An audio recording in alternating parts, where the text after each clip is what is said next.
A lot of people don't know this, but Paul Revere used to do stand-up comedy, and we get the light by candle. So. One if by land, two if by sea. Three, you have 10 seconds left. Alright, you guys, you ready for your next comedian? Yeah! Your next time to come on the stage, you just met him. Give it up for Joe Filippone!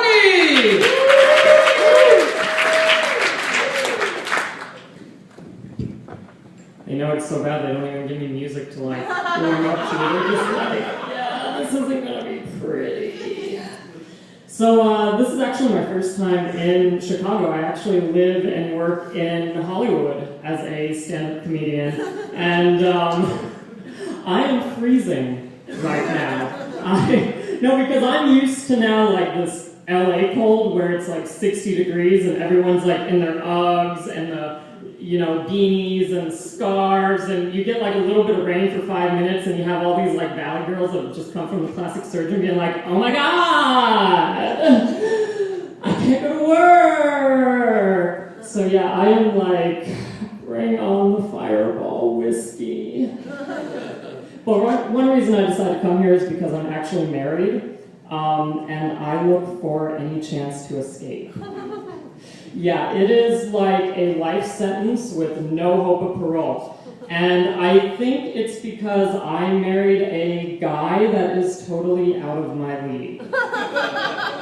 Yeah, no, he totally married down, but he is tall, blonde, he's done some modeling, he has an accent because he's from London. So people will see him and they'll be like, oh my god, he's so hot. Girl, what'd you do to get him? And then he'll introduce me to like his friends that don't know me, and it's always like, wow. So you're Mark's husband, huh? Did you lose a bet? Did he used to be blind? Then they give him the number of a hotline to call so he doesn't take his own life. But because of him, because I got married to a guy, I now have to take the awkward stance against gay marriage. Yeah, I'm all for gay divorce. I'm like, bring on that march. Everyone who, and I don't even care if you're gay, straight, whatever. If you want to get married, don't. It sucks. Especially if you're in my boat where your guy works from home. Because then when you cheat on him, you have to go to the other person's place. I just got a new car and I've already put 80,000 miles on the thing. Like, oh my god, someone drive me to rehab. Stop me before I stop myself. Oh, that's bad, because he's going to see this. He'll probably stay with me as punishment.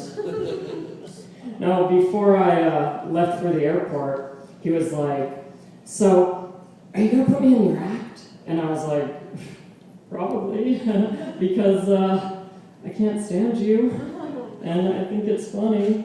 And so then he's like, okay, I'll give you something to put in your act. So he comes, and he's like, baby, come here, give me a kiss. Since I'm not going to see you until you get back on Friday, I'm going to throw up in your mouth a little bit so that you can take a little bit of me with you. I just look at him and start laughing, and he goes, you're going to put that in your act. Don't you dare put that in your act. I was like, no, of course I won't, Mark. Of course I won't. But what can I do? I love it when the jokes write themselves, right?